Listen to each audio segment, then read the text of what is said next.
Cool. So, hey folks, today I'll be taking, I believe it's chapter 8. But ignoring the chapter, distributed systems introduction and overview in the book Database Internal by Alex Petrov. A summary about myself. My name is Emmanuel Bakare, but people call me Batman. So I was engineer at Twilio, and I have a fair amount of distributed systems experience. Reflex, which was acquired by Cisco, and AWS. Today, this is kind of like what we're covering based on the book, mostly starting off easy, the basics of concurrent programming and parallelism, shared states, which covers IPC, for interprocess communication, and a small detail on distributed memory, which is not really well discussed. I'll be covering networking and its reliability, which relates to partitions and failures, failure modes relating to networking issues, as discussed in the book, cascading failures and how to avoid them, things like Retry Storms, and I'll be introducing Sagas as a way to implement transactions across multiple distributed systems. Then we'll be heading off to the hard parts, timing. Defining time, the different kinds of time, and which one is more preferred, distributed systems. The book does not go into much detail, so I expand on this area. Synchronization, the classic mutex, mutual exclusion, and all that detail. Acknowledgments relating to transactions between two parties, exchanging messages. Processing relating to patterns for distributed processing and information exchange. And lastly, we'll cap off with consensus pun intended. I'll be covering a paper by Fletcher, Lynch, and Patterson, which is titled FLP Impossibility and CAP. So let's kick off. The symbol there means that there's a small detour. So whenever you see like that particular emoji, just needs to be expanding a bit. I should share the slides, so I'm just going to take a small pause here to pull them up. Or Chidi, if you have them, just maybe you could also share them too. But I'll just pull it in anyways. Since I'm here, so to not deviate too much from the slides. Here you go. Yeah, here we are. So that's it. So let's kick off. What's a distributed system? From the book, it titles it as one in which the failure of the computer didn't even know can render your own computer unusable. Usually in networks, I outline a very simple star network here, which kind of simplifies a non-distributed system. You kind of have everything here to master, and it's basically a one-to-one interaction. There is no cross-interaction across systems. It's just entirely one-to-one. Usually, these usually have single points of failures, right? Which is why the distributed side kind of makes sense. You kind of break everything out so that you can kind of have some redundancy like this, where even if the network kind of is not connected across the clients, you can still kind of route about each client to arrive at the master, right? Reassignment of masters, multiple redundancy. That's what distributed systems kind of allow us to in general.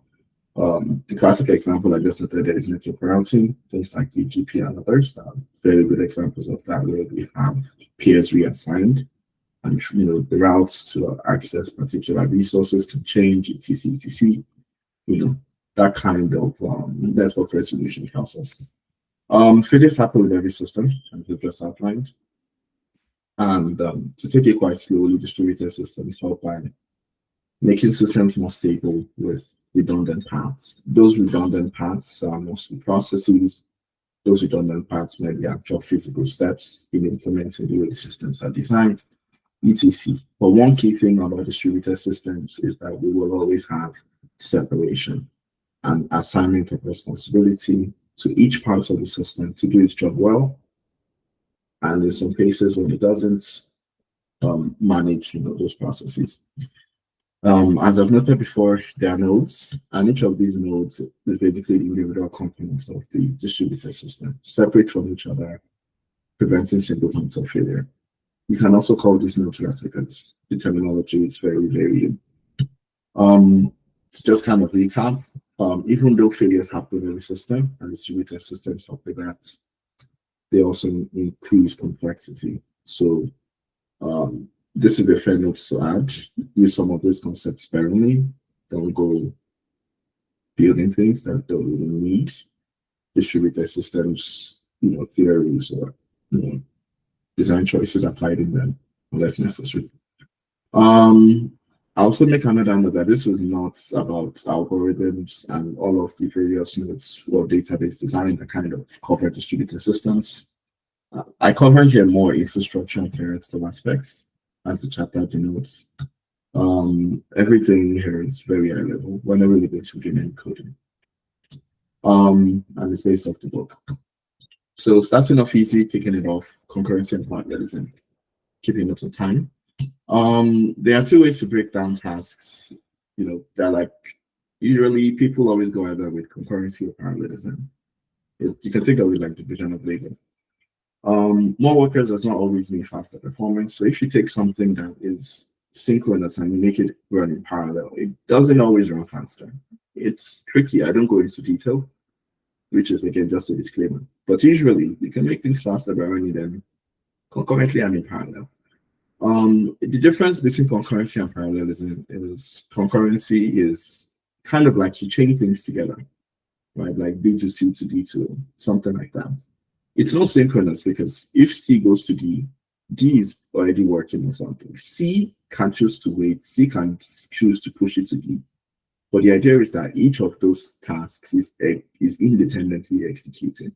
If D gets blocked, C can still work, right? Unlike in the classic synchronous execution pipeline, where if you are running C, D cannot run, A cannot run, B cannot run.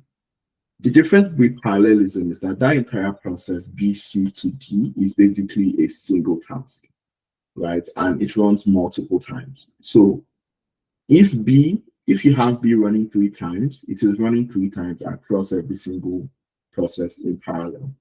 Right? The same way you have parallel universes that are independent from analysis, the same way you have parallel processes that execute tasks independent of the other ones, right? Concurrent processes are usually chained together, right? Another thing I had is that concurrency usually implies context switching.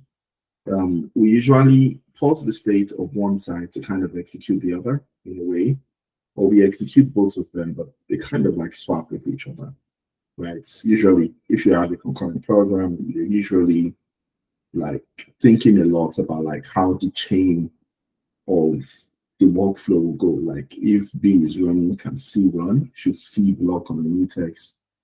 Something like that. In parallelism, everything is running at the same time. There's no blocking, there's no signals, unless it's really necessary.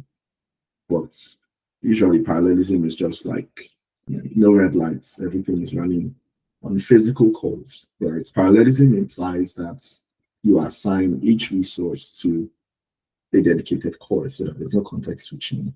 It's effective parallel design. I break out here, again, noting the emoji at the front, that hyperthreads and threads. Usually, we've all heard of hyperthreading. And I thought to explain here that hyperthreading is not really a physical core. A hyperthread is like core. Every core has a thread. But usually, when you have a physical core, you usually just have a physical thread assigned to it. It's as simple as that. Hyperthreads have like a second thread. Usually just a fast access register, and both of them are context switching with each other. The ALU, the memory on the chip, and everything else is shared between both of them. I raise this note because if you have 2 of those tasks on the same core, they will fight for resources. So you will imply contention whenever you have hyperthreads. Usually, we don't experience this in our day-to-day lives because we don't run anything latency specific, and the additional performance and cost effectiveness of having hyperthreads for consumers is a lot nicer. So mainstream, you kind of have them. But when you're running like several workloads, there's always a performance hit to it.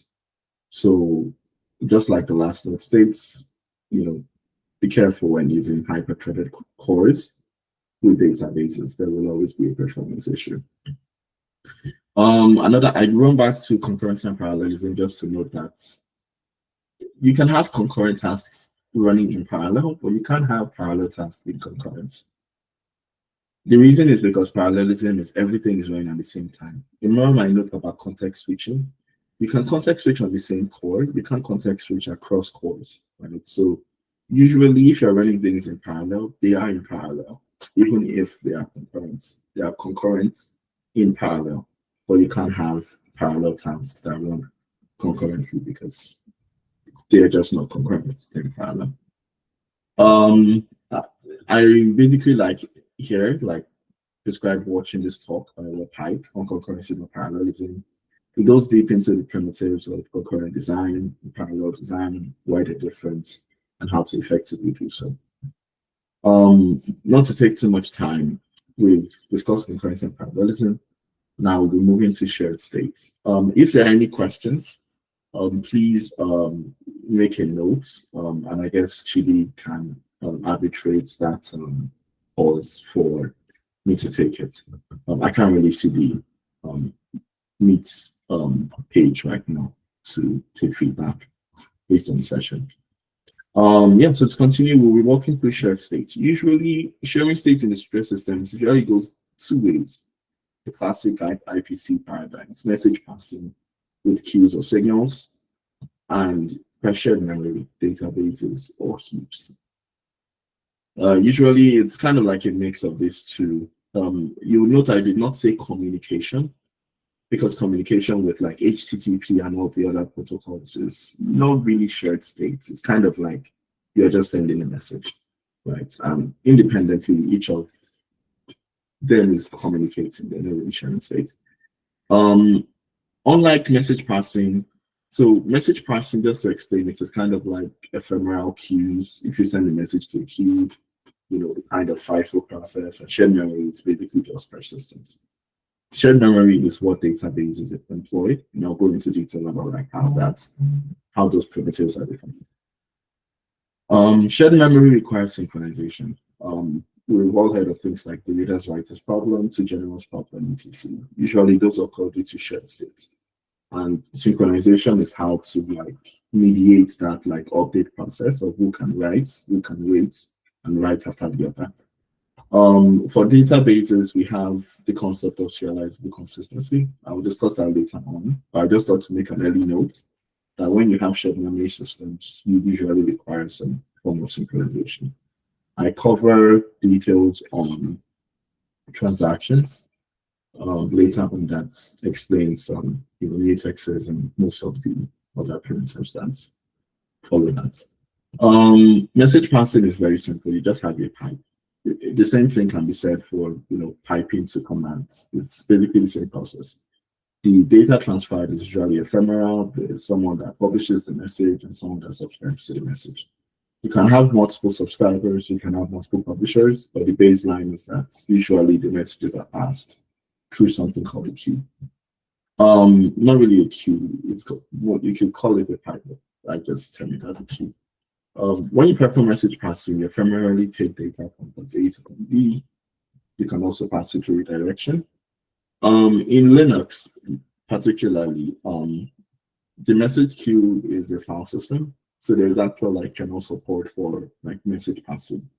If you'd like to use that, where you can write to a queue based on the devm queue file system and then read from it, right?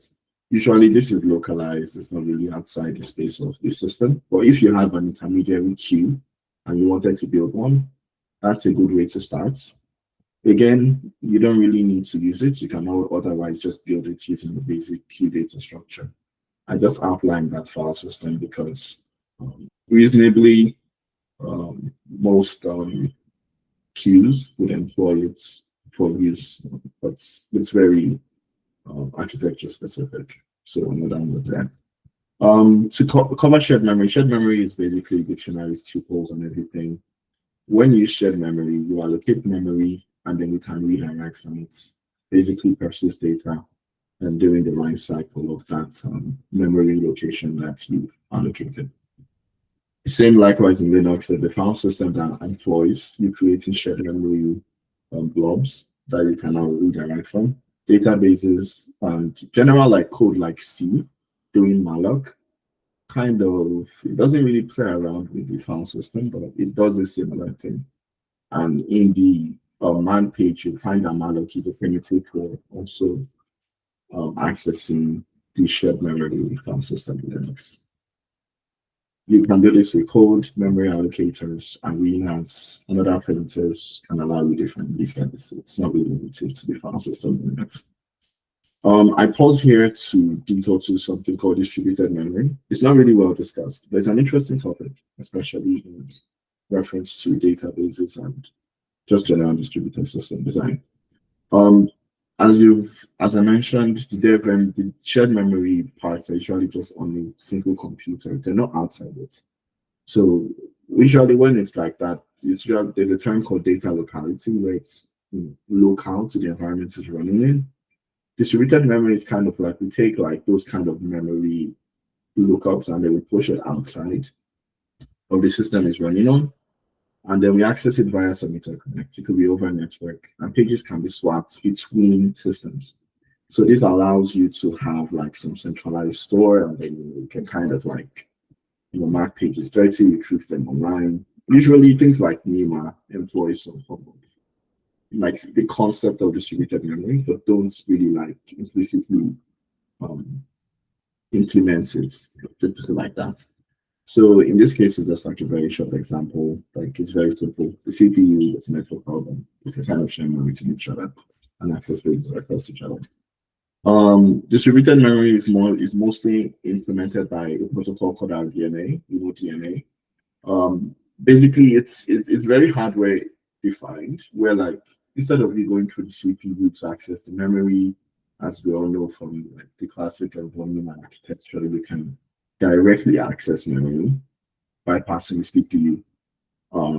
So things like InfiniBand Mix and GPUs, we all know GPUs. GPUs are actually a very good example of distributed memory implemented hardware-wise. The interconnects are via PCI or whatever. They're usually very fast. And the memory is actually outside the actual GPU. And then there's memory within the GPU. And then it writes to that, and then other GPUs can coordinate that interaction with that distributed memory setup. So I just thought to mention that, and then we're back to networking. I'll just pause here for questions in case there's any. Okay, yeah. Actually, I can see from Haley. I'll just swap back and forth to make it easier. Is it truly possible to have shared states in a distributed system if each node must send a message? Yeah, actually, you can. So you can actually have multiple publishers, multiple subscribers to a single message, like if it makes sense. So even though there is one publisher, there can be multiple subscribers sharing that same state. So it implicitly defines like some form of message passing to multiple instances, if that kind of makes sense. Yeah, like it's only model possible. Yeah, like it's still message passing really. Like the idea didn't change, they just brought it in. So usually message passing is just you take a message from one point, push it to another point, and then multiple people can read it. The queues have the data. If the queues lose it, nothing else works. Distributed file systems, you can actually still have message passing with distributed file systems anyway. The one I showed you, the DevMQ, you can actually expose that over like a network protocol. Things like NFS, think of it like that. And you can kind of read and write from that like single story. It's kind of like how the entire concept of Kafka and others is based on. It's still the same if anybody wants to, but nobody really kind of like that, but it's possible. Yeah, so that was a nice question. There is also networking and reliability in quotes. So in distributed systems, everything is separated physically. There's always a need to communicate, like in the distributed memory without DNA. It's usually hardware specific, right? You usually have links, wires, or something connecting those two systems together. The idea of networking is that Now we can send it over those mediums via a protocol, and that protocol defines the standard for how it's sent and received. Networking doesn't always mean wireless. Networking just, in fact, no system is truly wireless per se, except satellites. Like we have like fiber optics and the usuals, but it still usually ends up becoming wired at the end of the day. In this case, basically, like the idea is that networking just allows you to set up a protocol, two systems can communicate to each other. Going back to the example of like client-server communication, and in this case, like explicitly no communication, you can communicate over a protocol, and that protocol is very important. Even if it's TCP, UDP, it's still the baseline for other protocols that exist, and usually some are based off others, and on the L2 aspect, or L3 aspect rather. But databases also have protocols too, just to kind of expand on that thing. That's kind of how it communicates. The network sometimes can fail, and networks are very unreliable. Even when they work, they can be slow, they can blip. There are different things. Right? No network is ever perfect. So clients can be isolated from the server. This can be to intentional blocks like firewalls, separating networks, or it can be unintentional, like wrong IP table, or there's no routes available to communicate with the server.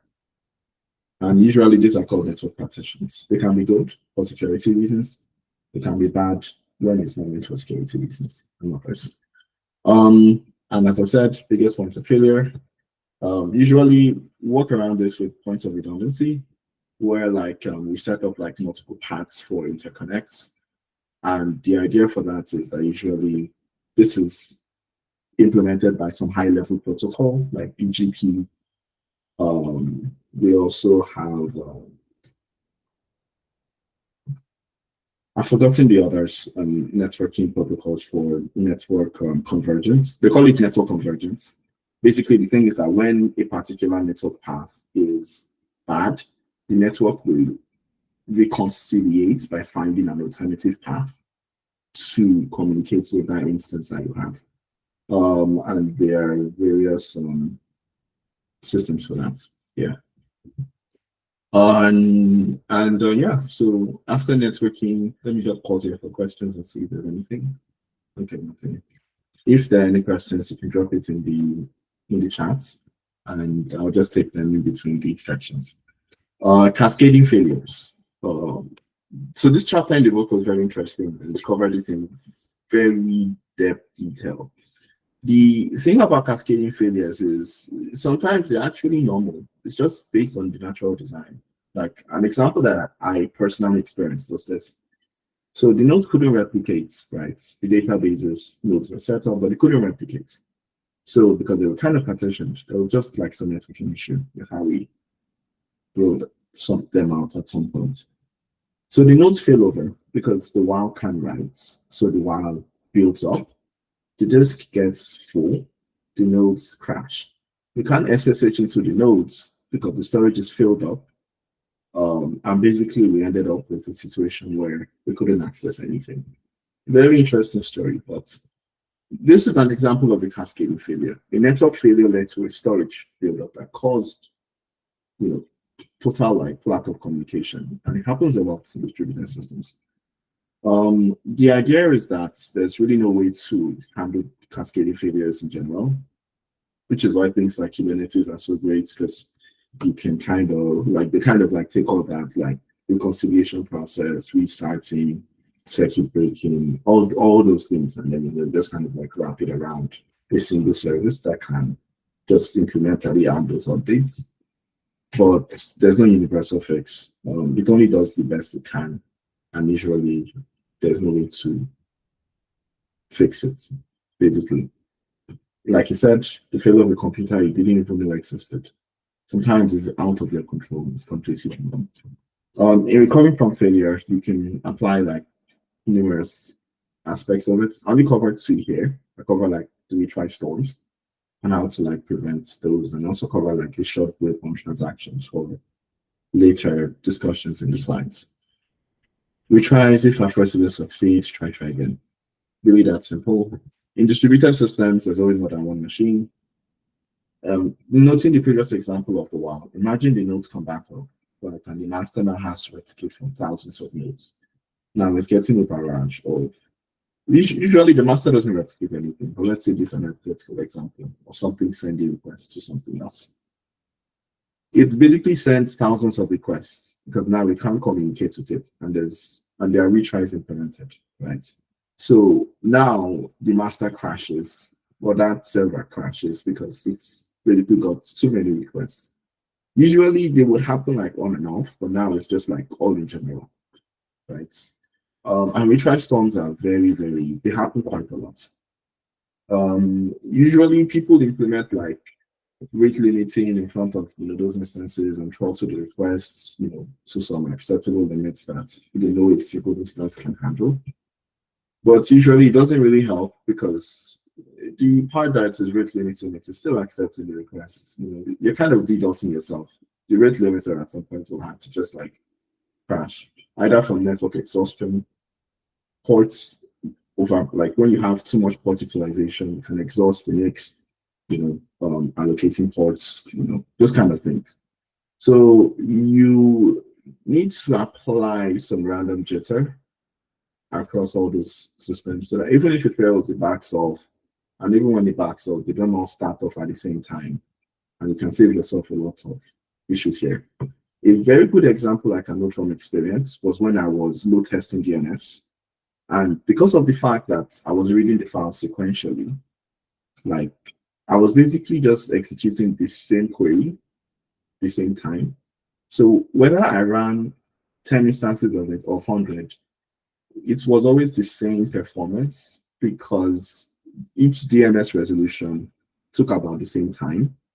And because it was the same across everything, the average was pretty much the same as one instance, right? Those are like some very weird examples of like where backing off a bit jitter can, help you in the kind of cases to improve performance or prevent it from killing your service. From here, I cover transactions as another way to prevent cascading failures. Usually, failures in distributed systems are not localized to a single service. Sometimes they actually happen downstream.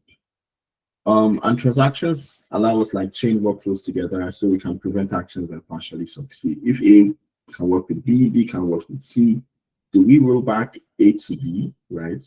That's kind of what multiple consensus protocols kind of do. They actually implement transactions across distributed systems. But sometimes it's not really on the consensus layer that we have this kind of issue. Sometimes it can just be across independent systems that are communicating with each other. And an example I bring here is Sagas to kind of like bridge that difference in consensus and transactions across systems that are interacting with each other. Sagas are a way to chain transactions across many distributed systems. When you have multiple transactions across isolated data sources, being more specifically, because if you have a database and you lock on it, but then another service has a different database, you can't really lock across two databases at the same time. Distributed locking is extremely complex. You don't even want to get into it because in later chapters, we'll come to understand in FLP why that can even cause issues because one lock basically deadlocking and everything comes crashing down. And it's impossible to synchronize. So how do you then manage transactions across independent systems? The design concept is with Sagas. So what Sagas do is something like this. We want to change A to B, right? And on each transaction across each system that A propagates through, we basically update the value under each service to be 4 from 1. So A writes to B is 4. B writes to C is 4. C fails on D, right? Now, usually, if we had a transaction of C to D, what would happen is that we would basically just leave C and D the same way, and then we'll go back. But now it's even harder because how do we track the chain of transactions that have happened? Because this can be, there can be another service E in between C and D, where C communicates with D and E, and it needs those transactions to work. What Sagas will do is that you basically roll back from D to C C to B, and then B to A in such a way that we get back to where we started from. So so that transaction process across multiple services with independent data sources is basically what Sagas aim to achieve. And they help orchestrate that process. It's incredibly difficult to achieve. It's not like it's a lot simpler from the example I've given. It's actually very doable. I did this on the front end side, like with React Sagas. So they're usually libraries that can help you, chain those transactions together in a similar process to how you consider tracing requests, right? If you know the chain up the stack, you can kind of like go back downstream, then things like that. Finance is a good example where Sagas are useful. There's usually multiple ledgers, etc, and that's how we can handle those transactions. Yeah, so more details on Sagas you can find it on this particular website, but I won't kind of like stop there. So that's everything for all the easy things. So the section was split up into two parts. One of them was more the easy bits and kind of like covering all the stuff that the data chapters kind of mentioned. So this is kind of like the hard parts of the discussion from the book. Yeah, so I'm going to cover timing now. Time, or like here, I kind of like quote like Heisenberg's uncertainty principle, because you never really know the position and momentum of your particle at any given time. So also, it's impossible to actually get the time, not really because it's difficult, but because the frequency of ticks that really define a second is kind of like, it's basically based off like a guesser that, okay, this particular thing is going to tick at this interval every single time. And usually in distributed systems, because they're also isolated in time zones, usually like there's some clock drifts, not just in, say, what is keeping the time on the instance, but even what is updating the time when it goes out of sync, right? All of these and others are kind of based on the issue with running distributed systems. And usually they employ clocks in ordering events and messages and various other things. Timing is very important, right? And usually we have three kinds of clocks. If you think of it from a more theoretical perspective, we have things like real-time clocks that are based on like the world time, and they incorporate things like time zones, and they usually take into consideration like millisecond, nanosecond granularity, depending on how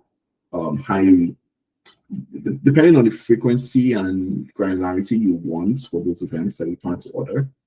Real time is kind of like, where we've all experienced, that kind of process. We have monotonic time.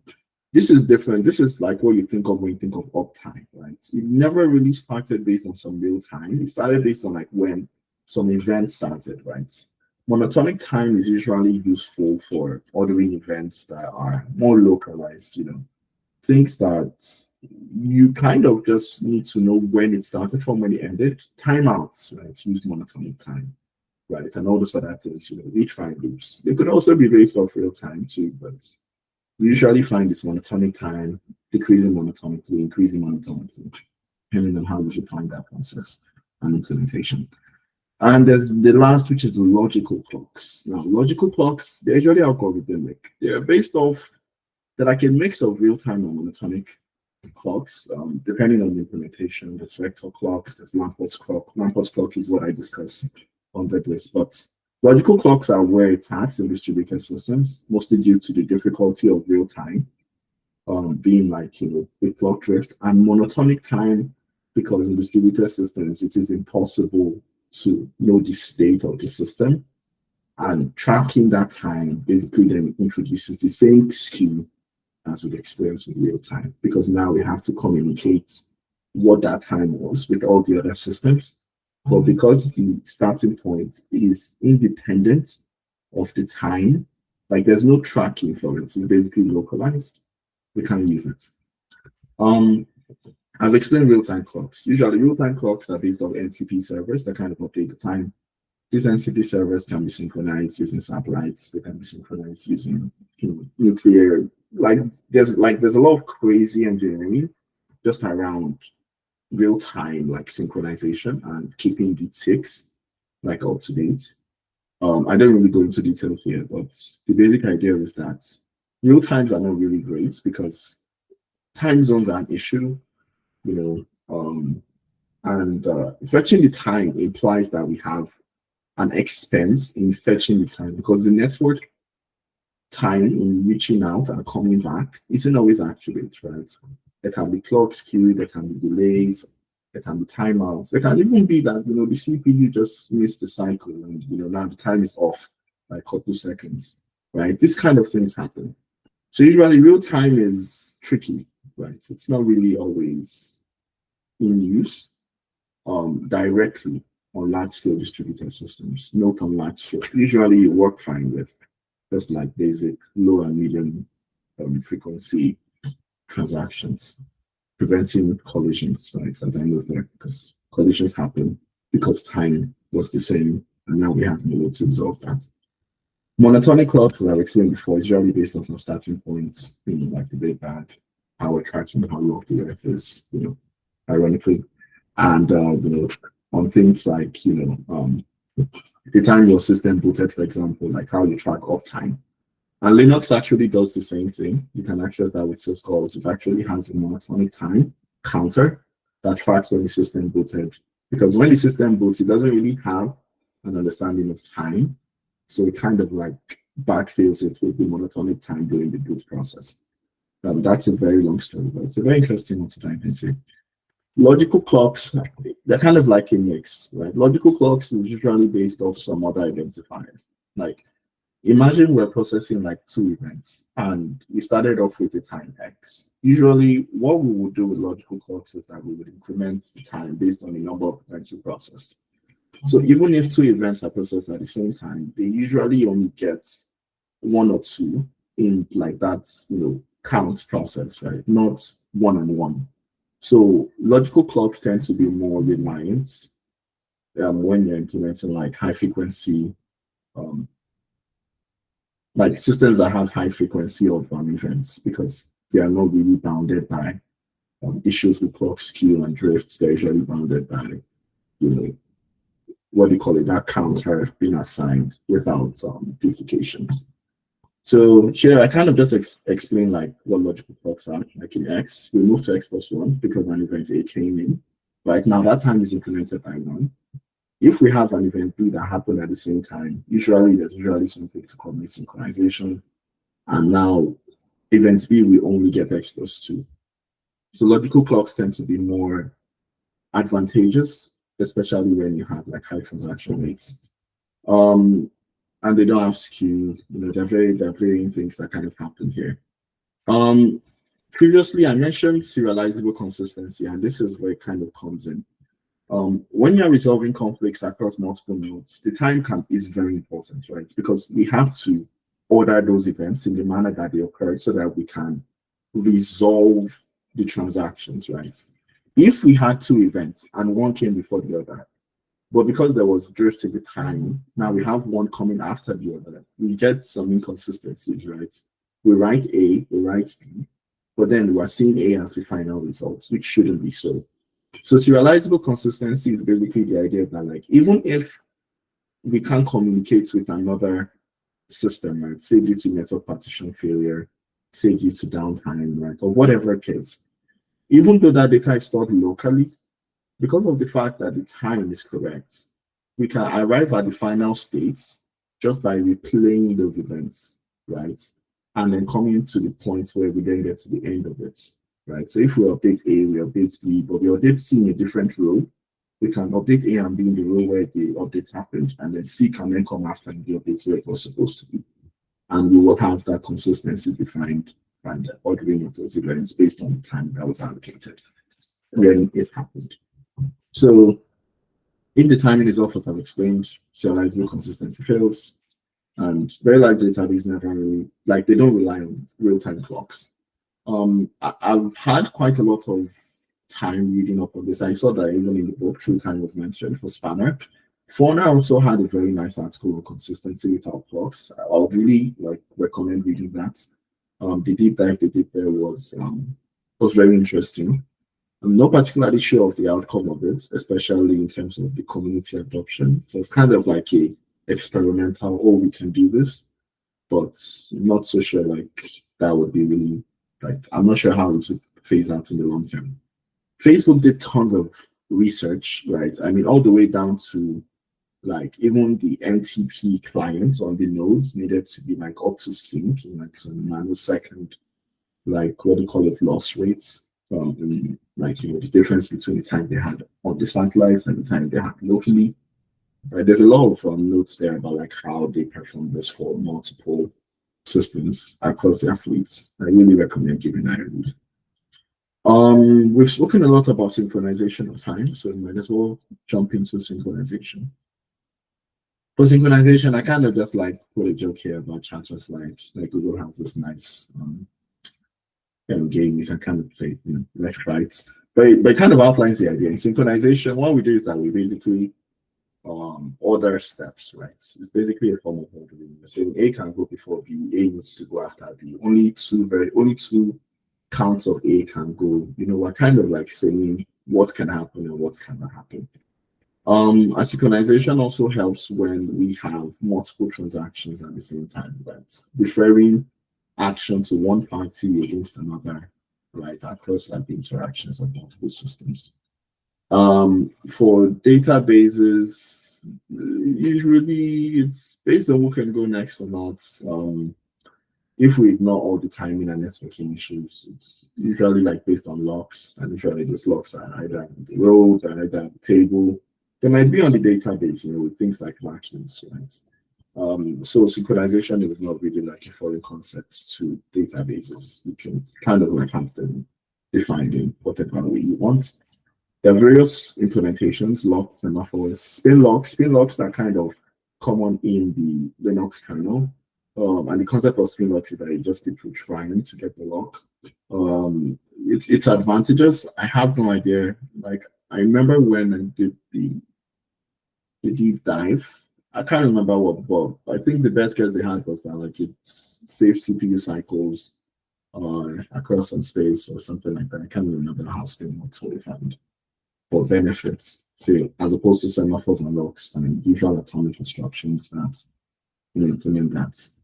But apparently, I didn't really do much deep dives there. Conditions, signals, all of these, they're kind of based off the extra's original paper. If you want to give it a read, concurrent programming, neutral execution, a lot of the details and lemmas supporting the discussions and how synchronization works is defined there.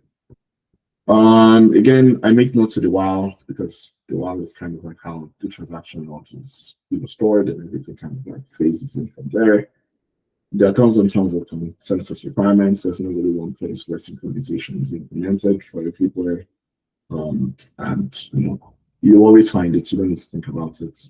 The book doesn't really go into much detail about it. And I didn't really see much to research it. Just pausing here for questions. No questions, so I'll jump off to acknowledgments. The basis of acknowledgments is basically with accepting events that happen. If you are going to acknowledge something, usually there are requirements to acknowledge it. In this case, I said you. It could be 3 times. I only needed it once. Now we have an issue. Do I acknowledge 3 times or do I acknowledge only once? How do I prevent duplicate messaging from affecting the integrity of the system that I have on me? Right? I don't really want this to be an issue. And how do I define if it should be an issue? So they aim to guarantee message ordering and delivery requirements. Usually, if we only need it delivered once, we don't really need to come in then. We don't need to order those events. We can just discard them. And delivery requirements, right? If we need it delivered only once, they can follow up with message ordering. We can just let them be. Acknowledgements are usually in message passing rather than shared memory because it's usually fast paced. Usually shared memory stores will have some form of acknowledgements, but not in a manner that it's well explained in, right? Because you need states to kind of like define whether those events happen again and again, caching and all those other things. So I don't really like this post too much. In acknowledgements, you can usually have these delivery guarantees of at least one delivery, exactly once delivery, and at most once delivery. It's quite explanatory. In at least once delivery, the message will be retried indefinitely until there's at least one message received at one end and an acknowledgement sent. There can be duplicates of it. It doesn't really matter if we get duplicates or not. We just need it to happen at least once. Things like heartbeats, this is where at least once delivery comes in. You don't really care how many you get. You just need one of them to come in, and then you can then restart the entire timing process to when you should have received another heartbeat. If you don't, it kind of triggers something else. But it's kind of like a good idea of a broken down summary of how at least once delivery can be explained. In exactly once, you only want one and one only. Like both the client and the receiver expect that only one message should be sent in the entire process of transmission. Usually, TCP is a good example here because sequences can be duplicated, obviously, but they're usually not. The protocol prohibits having multiple packets being resent to the sender, right? It usually blocks and waits, right, until they can't acknowledge within you can't acknowledge that the packet was received on the other client side, and then you resends it, right? Or usually there's some back off or some events stating that like this packet was not received, that was corrupted, things like that. Here, only one message from the client can and should be received, and the client and server usually communicate accordingly to make sure that that single message is acknowledged. So things like TCP sequences, it can be a good way to think of it. At most once delivery is, if it doesn't get it, it's fine. If it gets it, all good, right? And usually UDP currents is a good way. Like if it doesn't get delivered, it just skips it and moves on. And it's very lossy. But you also find that exactly once delivery doesn't really always work in practice because systems are lossy by design, and retransmissions usually have timeouts, right? Like sometimes messages just don't get sent and they can be retried indefinitely. So what you usually have is at most once, even though it's lossy, it improves the performance of the system, such that if the retries were not able to, to finalize that acknowledgement process, the system can back off or do something else and move on to other things that might work or not. And that's kind of like the summary here. Usually it's at most once in design, and it's explicitly like different message passing doesn't really kind of come in here. This is mostly just like related to data transfer and various other things. I just always quote the while because the while is kind of like the important part here. Replication and all that. I'll pause here for questions. Yes, so Haley, exactly once delivered. If this message is delivered are retried numerous times, yes. So yeah, it's exactly the same thing. It would basically just always happen. There's no way to prevent it. And so also then quoted, there are some interesting cases where the entries actually do get duplicated. There was one case I had where the while entries were the while entry for a particular transaction was duplicated for some reason. Like we just went in, we just deleted it anyways. There was a time when it was corrupted and we just copied a good one on top of another one. Usually databases, they're resilient and they just skip over like those things. Again, serializable consistency to the rescue here. If the transaction can't work, it just fails it and moves on to the next one. So it's not really an issue in the operation of databases. They just kind of like fail over. And if it can't work around it, usually the database just goes into read-only states and you would have to restore from logical backup or something like that if you want to get the data back for that particular entry in the block. I skip over to processing. So processing, we kind of jump back to our discussion of concurrency and parallelism, but this time in more detail, particularly focused on distributed system design and also relating to databases. The benefits of processing is usually pipelining, and the same way you have like instruction pipelining when you consider SMP is the same way you also then have pipelining for databases, data pipelines and all that.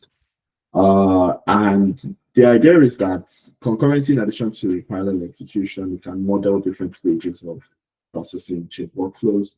These workflows can have transactions, they might not have transactions.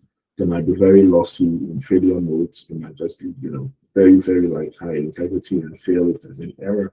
It really depends. And rollbacks may be implemented, rollbacks may not. As a refresher, I quote MQ, message queues, and shared memory databases. Usually when you think of processing and pipelining and all this other stuff, we usually implements either of these two in the process. So message passing terminology, I just thought to like put it here that like usually people say message queues, message brokers, service buses, stream processors, and several others. Like usually they all implement message passing, right? Because Kafka, you wouldn't call Kafka a message queue. Kafka is more a streams processor by design, right? Because you have things like Kafka streams and other like add-ons on top of Kafka that make it far more advanced than a message queue, for example, that just pushes messages from one point to another, does classic pops up and moves on with its day. Or message brokers like RabbitMQ that can actually route messages to topics depending on the data. It's a lot smarter, like how you think of like a router and a switch and networking. Service buses, classic pops ups. It's almost the same with message queues. The idea is that all these things, they do different things, but they all implement message passing with the background, like the entire terminology and concept of it. So there's really not much to discuss there. In message passing, you would always have a source and a sink. Usually that's what people used to define the start and the end of your message passing process. The source and the sink could also be called publisher and subscriber, producer and consumer. It's also the same message passing. Usually this refers to the clients on both ends that receive and send the messages. It's not really that important. But in processing pipelines, we can have something as simple like this. This is just like a very simple one. A writes to B over a message queue. B takes both messages, writes it to a message queue that is processed by workers in C. And B also syncs the data to a database, right, that is processed by D. And both of them write that information to another shared memory store called B. So I just outlined that here. He sends the message to a message queue to B. B writes to the first database and then the message queue, processes C, and then D batch processes. The reason why I mentioned this is because in processing pipelines, you usually have event-driven or stream processing stages. You can either have batch processing stages, or you could have like ETLs, right? Usually data pipelines are some of either of these three, mix of either of them. In event processing, we just take events as they come and process them to where they need to go. It's as simple as that. We get a message, an event, we process the event, and then we just take an action based on that. We can persist data, we can choose to what they call only process it and let it be. The idea is that event-driven or stream processing doesn't really need persistence to work. A good example is webhooks. You perform an action, you write an event to a queue, the queue processes it and sends you an email, usually deletes it. Usually the events are dropped afterwards. There's no persistence. It's usually on the fly. Sometimes you can have persistent like event-driven or stream processing. Like in Kafka, you can choose to store the messages by having a group that nobody reads from, or you can choose like to retain the message based on acknowledgments. There's like a lot of ways. But usually in classic message queues, it's just one, you read once and that's it. A to B and B to C are basically event driven because there's no persistence. They're just reading and processing, pushing it to where it needs to go, all those kind of things. Batch processing is different. Usually in batch processing, you're taking data aggregated over an interval and processing it to get some idea out of it. A good example is payroll, because all the data, all the expenses you've had about the month, you add them together so that you can get a final amount at the end. That's a very simple example of batch processing in day-to-day life. And usually like things like A to B is kind of like how it's done. Like whenever you make an event transaction, usually those are real-time processes. They need to be persisted.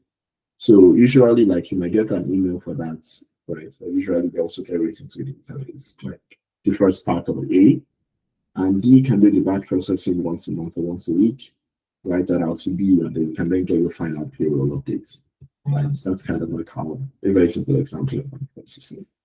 ETLs on a different case are quite different. ETLs is kind of like you have message streams and batch processes, but you kind of have data kind of falling in and going out in between each process. In ETLs, you do take data that is aggregated over some time, or usually just like like real-time information that has been stored. It's processed within like some timeline. There are some transformations that are performed on it. Those transformations can pull in data. They can also like export data along each stage. And then you usually load it up. ETLs are very complex setups. And on databases and distributed systems, they're quite intricately designed to have strong integrity. So that means that we had like strong guarantees on transactions, right? And ordering of data and all this other kind of things, just based on how much data is present there.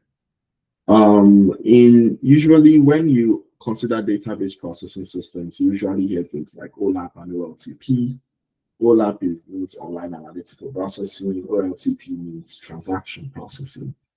OLAPs, like the ETL process, usually for warehousing data, it's very large and there's a lot of data involved. ETLs are actually very long running, reasonably very long running, and they have a lot of IT requirements in terms of managing the resources, guaranteeing storage, transaction guarantees in terms of like what we call the data that is written and updated over the period of time when it's present. They require significant compute. They usually have different schema requirements. You can have like snowflake schemas, white schemas. Those are the kind of things that you would find in OLAP databases, and usually they require a lot of complex work to achieve. Things like Spanner, Aurora, Snowflakes are examples of OLAP databases that kind of implement that ETL process and data warehousing that most people do not need in their day-to-day life. You really never interact with an OLAP system unless you are like a data scientist or you are really like data-driven companies. It's most times out of reach. OLTPs, on the other hand, transactions are very fast-paced. This is the one that we're most familiar with. Write to the queue, process it, write to the database, read the data, do something with it, delete it, right? Or get an event for something, write it there, push it back. Usually the transactions are like fast-paced, but there's no really strong guarantees. You can kind of like assume that OLTPs are like your classic databases, Redshift RDS. They don't really require that much storage, and the concept of like the way the database schemas are ordered, they're usually denormalized. No, is it denormalized? I can't remember. But one of the other, the database schemas are usually aggregated. You have relationships and all the other things kind of implemented in there. It's kind of like ease out, aggregating, what they call it, ensuring consistency, all those other kind of things. Several of these guys are implemented internally, like for processing. You can have like event-driven signals, that kind of things in the database, things like that. But I don't really stay too much there. That's mostly just hearsay. I'll pause here just to get questions. Okay, no questions from there. So the final end of this is consensus, and here basically it's CAP. Pun intended. So unlike the headware, it's more about systems, and CAP refers to consistency, availability, persistent tolerance. A lot of us are aware of the concept. The idea of CAP is that the information you have in the system, consistency is that the information you have is always known, Availability is that, information is not known. So the availability means that every update to information or every transaction that's performed is done without error, right? And partition tolerance just means that no matter how many nodes go down, no matter how many things affect the system will continue to operate, right? And what the CAP theorem states is that you can't have all three. It's impossible, right? Partition tolerance, for example, is more the distributed aspect, right? If one node goes down, if multiple nodes go down, things still work. But consensus systems means doing this means that we sacrifice availability because the nodes that are down to enforce partition tolerance mean that the system will definitely error, right? There is no way that it is going to be failing, working, and we won't have an availability consequence as a result of that. And consistency, because the nodes that are down, if they come back up, they usually lack the real-time information of the network. They lack the complete state of the system during the time that they were not working, right? During the time that they were faulty, right? So things like this is kind of like the idea that, like, if you were to prioritize partition tolerance and consistency, availability goes down because, by partition tolerance even being present, nothing works. If you say you want to consider consistency and availability, you cannot have any nodes go down. So partition tolerance is basically non-existent. If one thing goes down, availability is off again, right? And then you have all these issues to deal with. So the CAP theory is basically that there's no perfect system that has all three states. It's only two. And it's not like the two are guaranteed. They're more like trade-offs, right? Because even if you have consistency and availability, you sometimes can just have actually, it's kind of like always like along that path, but it's still always a trade-off. I can't think of any examples where it's not for now. And usually the CAP theorem, they usually refer to it as like the CAP triangle. So you usually see like a triangle on both sides, but here they use like intersecting, Venn diagrams and stuff like that. For the last part of this, we'll be covering a follow-up to the CAP theorem called the FLP impossibility. FLP, the impossibility of distributed consensus with one faulty process was written by Fisher, Lynch, and Patterson, and it's termed the FLP impossibility theorem. It draws on three properties of consensus, which is that there has to be an agreement, the agreement has to be valid, and that upon agreement, all nodes terminate the consensus process, right? Meaning that there is not one node that is still proposing, an alternative agreement to what has already been done. And I kind of just define it here that decisions are defined. Validity is that the value proposed is by members of the network in the process. It's not really external. You can't have another node coming into the like someone external proposing a value in a system that nodes and are proposing on. Like consensus implies that there is a closed network, right? And that the values proposed are valid and from members in the network. And termination is that once the decision is done, non-faulty members agree and they move on, right? Another node cannot come back up and restart the consensus process for an already terminated agreement. That is not possible in consensus.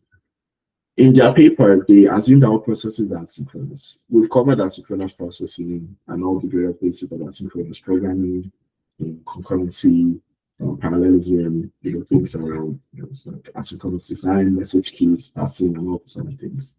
The idea here is that if a process is asynchronous, there's no upper bound on how long it can move. And what the paper establishes is that it's not possible to have a distributed system that can guarantee states, right, without failure. So it's impossible for you to have a fully driven system in the same case as consistency, right? Like if a node goes down, you even if it's not down, you never really know if that is the current state of the system at any given time because it changes and different views can be seen. Even strongly consistent systems do have replication lag, right? Even Postgres, it has replication lag. It's never up to date. And what the paper established with lemmas was that is a known what do you call it, identity of having a distributed system, especially if you have consensus involved. You just can't have it. And the other thing is that you can't really enforce that consensus happens within a given period of time. If A is talking to B, you cannot say that A and B must always transact within 1 minute. Based on different things that can happen in distributed systems, you cannot define a timeout that never times out, if that makes sense. Time will always go beyond what is set to happen, and you can have long-running processes that basically never terminate. So consensus is not always bound to happen within the period that you define for it to happen. And basically, that's just the summary of this, that the impossibility theorem states that you cannot know the state of the entire system, and that consensus cannot be defined to happen within a given period of time. And CAP is basically that there's no perfectly designed system where you can have that consensus happen without ignoring some aspect of the design of the system. Either you ignore consistency for partition tolerance and availability, right? Or you ignore consistency for availability and partition tolerance, or you ignore availability for consistency and partition tolerance. It's all a trade-off. And that's just the conclusion. They incorporate asynchronous patterns of communication. Workarounds for failures are one too many, and you basically have to consider extensive literature and design choices when you're building them. And there's a perfect distributed system. So that's all that I had for this discussion. Yeah. So oh yes, Haley, you were saying bounded or bounded time. Oh, yeah. It cannot be bounded. It's actually, yeah, like that is correct. So you cannot, what do you call it? You cannot run a process. So it's meant to be that time is not really the perfect way to describe it. It's more that, how do I call it? Maybe concession or conclusion of a process with time cannot be bounded. So you can't really say that if something is going to run infinitely every time in a minute, it's in a distributed system, you cannot have that guarantee that it's always running in minutes. It can go above it, it can go below it, but it's never bounded. You can never say this is the max amount of time that you ever take. It can go above it. You know, deadlocks, etc., those kind of things. And influence that. Yeah. Okay. Is there any questions? Okay. Thanks, folks, for the discussion. I believe I'm just around above time, so I'll stop here. Yeah, Chidi, I guess over to you. Yeah, thanks so much, Emmanuel. And thanks everyone for joining. Hopefully, this was an insightful educational talk, and we learned stuff from it. So thank you all for joining. Have a lovely rest of your weekend. Martha was asking a question about the slides. I shared the link on the Discord, but also I have reshared the link here. Okay, yeah. Okay. So yeah, also feel free to reach out on Discord or on our Twitter if you have any additional questions, comments, suggestions. Let us know. So thanks so much, everyone, and have a lovely rest of your weekend. Bye-bye.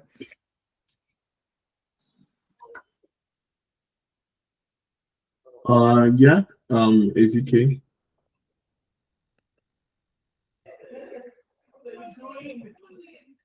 Hello? Yeah, AZK, did you have a question? Oh, okay. All right. Okay. I'll see you then. Thanks, Emmanuel. Yeah, catch you. Bye. Yeah, bye.